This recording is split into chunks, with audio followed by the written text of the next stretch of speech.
Dear students, welcome back to the class. So today's topic of discussion is neuromuscular blocking agent. Like in the previous class, I have discussed about the parasympathomimetic, parasympatholytic, sympathomimetic and sympatholytic drugs acting on nicotinic and muscarinic receptor. So today's topic, that is neuromuscular blocking agent, is acting on the nicotinic receptor, especially on NM receptor. So let's move into the topic and see in details.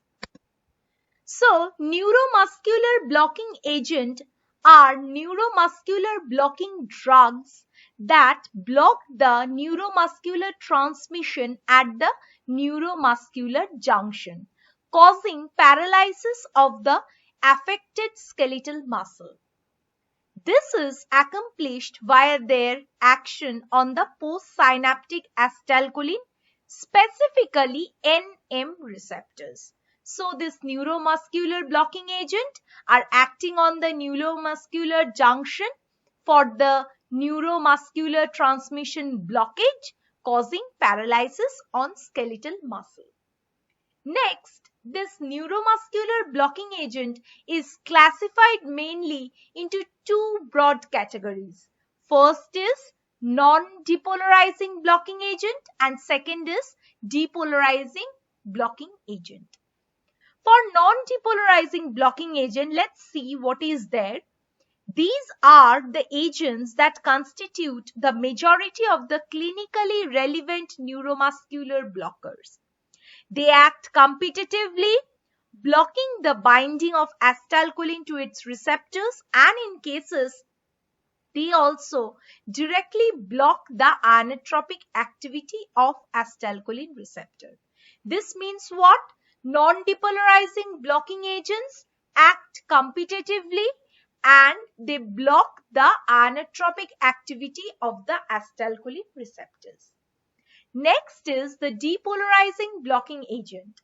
These are the agents which act by depolarizing the sarcolemma of the skeletal muscle fiber. This persistent depolarization makes the muscle fiber resistant to further stimulation by acetylcholine. So in depolarizing occurring resistant to the stimulation of acetylcholine, and this is acting non-competitively. So in the right hand side, you can see a diagram where you can see that the red bubble demarcates acetylcholine, the yellow bubble demarcates non-depolarizing blocker, and the blue bubble demarcates the depolarizing blocker. So in the first diagram, the channel is first closed initially and then there is an entry of sodium ion on channel opening, and the non-depolarizing blocker is not blocking its path. So it is not creating any kind of problem such as blockage or resistance. But in the second diagram, you can say initially the channel is closed, but this non-depolarizing blocker is blocking the receptor. Thereby, it is not allowing the entry of sodium ion. Thereby, no initiation of action potential takes place. That means no neurotransmitter release takes place. So this way, the neuromuscular blocking agent are functioning and they are brought to classifications. Next is the classification of the skeletal muscle relaxant. Now let's see on the first diagram on the left hand side, the skeletal muscle is divided into two, that is neuromuscular blockers, our topic of discussion, and spasmolytics. Neuromuscular blockers are divided to two types, non-depolarizing and depolarizing. And non-depolarizing is further subdivided to long-acting and intermediate acting. Long-acting example tubocurarine and intermediate acting is rocuronium. Spasmolytic chronic use is further divided to two types, that is CNS action and muscle action. For CNS action, the drug example is diazepam, a very known drug to all of us. And muscle action is lean. So now let's focus mainly our topic of discussion, that is the neuromuscular blockers. Neuromuscular blockers are broadly divided to two types: non-depolarizing and depolarizing. Non-depolarizing is competitive in nature, depolarizing is non-competitive in nature. Example is D-tubercularine and rest given. Depolarizing blocker, the main is succinylcholine. Then it is also further divided to two types, that is directly acting, centrally acting. Directly acting you have dantrolene, and centrally acting you have diazepam. So this way, in this slide, dear students, I have classified the skeletal muscle relaxant. Why? Because neuromuscular blockers are coming from under that category. And again, I have highlighted the neuromuscular classification and the various names of drugs falling under that classification. Next, here there is once again, I just recapitulated the skeletal muscle relaxant under which we are studying the neuromuscular blockers, and here how the neuromuscular blockers are further subdivided. It is divided into two, that is depolarizing, non-depolarizing. Non-depolarizing is non-competitive and depolarizing is non-competitive and non-depolarizing is competitive in nature. Its example is succinylcholine, and non-depolarizing, the example is long-acting, intermediate, short-acting, and its example pancuronium, vecuronium, and nivacurium. So these are the examples. So this way I have classified the skeletal muscle relaxant, under which the neuromuscular blockers, under which the depolarizing blockers which are non-competitive, the non-depolarizing blockers that are competitive, and further divided into three, that is long, intermediate, and short-acting. Mechanism of action of non-depolarizing agent at lower dose and at higher dose. So at lower dose, what happens?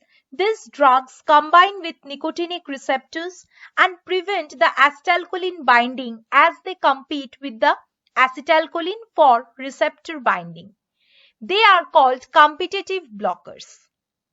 They prevent the depolarization at end plate, hence inhibit the muscle contraction, and therefore the relaxation of skeletal muscle occurs. Their action can be overcome by increasing the concentration of acetylcholine in the synaptic gap by inhibition of acetylcholine esterase enzyme. Example of drugs is neostigmine, physostigmine. Anesthetic can apply this strategy to shorten the duration of blockage or overcome the overdosage. So at lower dose, what we can notice is that it prevents the acetylcholine binding by binding it competitively, prevent depolarization at end plate, and ultimately preventing the muscular contraction. Then let's see what happens at higher dose. At higher dose, these drugs block ion channels at the end plate, and this leads to further weakening of the transmission and reduces the ability of acetylcholine esterase inhibitors to reverse the action. So we can see that how this non-depolarizing agent is functioning at lower dose and at higher dose. So quickly, let's see into this picture, which is depicting acetylcholine, and it is depicting neuromuscular blocking agent, and there is no depolarization. So it is said here that non-depolarizing agent acts to block the acetylcholine receptor sites in an overwhelming competitive manner. Means they are blocking the acetylcholine binding competitively at lower dose, and at higher dose they are blocking the ion channels. So this way the non-depolarizing agent are showing its mechanism of action. Now coming to the mechanism of action of depolarizing agent. Let's first see the examples of drugs, that is succinylcholine. So here what is said that these drugs act like acetylcholine but persist at the synapse at higher concentration and for longer duration and constantly stimulate the receptor. So first, on opening the sodium ion channel occurs resulting in depolarization, and this leads to transient twitching of the muscle. Continued binding of drugs make the receptor incapable to transmit the impulses and thereby causing paralysis.